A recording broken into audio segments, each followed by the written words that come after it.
بسم اللہ الرحمن الرحیم۔ روزے کے مسائل۔ انجیکشن لگوانا۔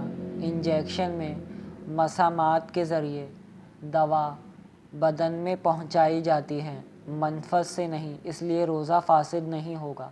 جیسے غسل کا اثر، زہریلے جانور کے کاٹنے کا اثر بدن کے اندر سرایت کر جاتا ہے اور زہر کا اثر دماغ پر ہی اثر انداز ہو جاتا ہے، اور بعض جانوروں کے کاٹنے سے بدن پھول جاتا ہے اور زہر اندر پہنچ جاتا ہے، لیکن بلا اتفاق روزہ فاسد نہیں ہوتا۔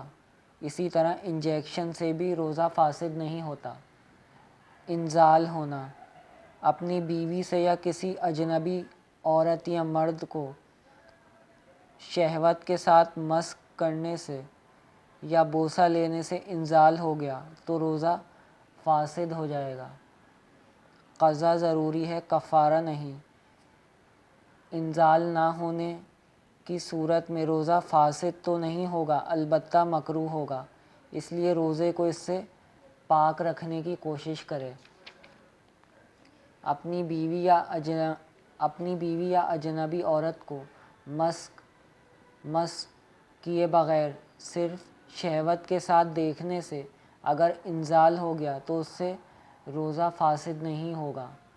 اگر کسی روزے دار کو محض شہوت انگیز چیز دیکھنے یا سوچنے سے انزال ہو جائے تو اس سے روزہ فاسد نہیں ہوگا۔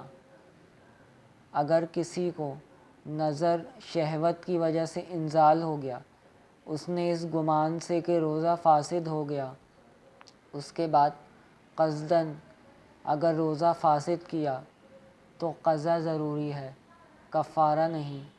محض دیکھنے سے یا خیال کرنے سے انزال ہو گیا تو روزہ فاسد نہیں ہوا، روزہ بدستور باقی ہے۔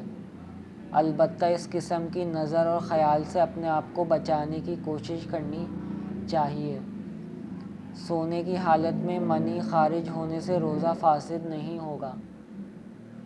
کسی عورت کے خاص حصے کو دیکھنے سے یا صرف کسی بات کا دل میں خیال کرنے سے منی خارج ہو جائے تو روزہ فاسد نہیں ہوگا۔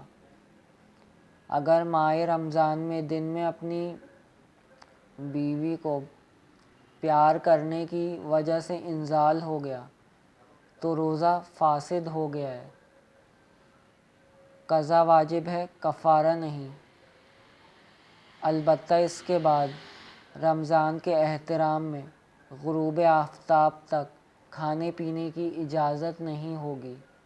اگر روزے کی حالت میں اپنی بیوی سے بغل گیر ہوا، کچھ دیر تک اسی حالت میں رہنے کے بعد انزال ہو گیا تو روزہ فاسد ہو گیا، قضا لازم ہے، کفارہ نہیں۔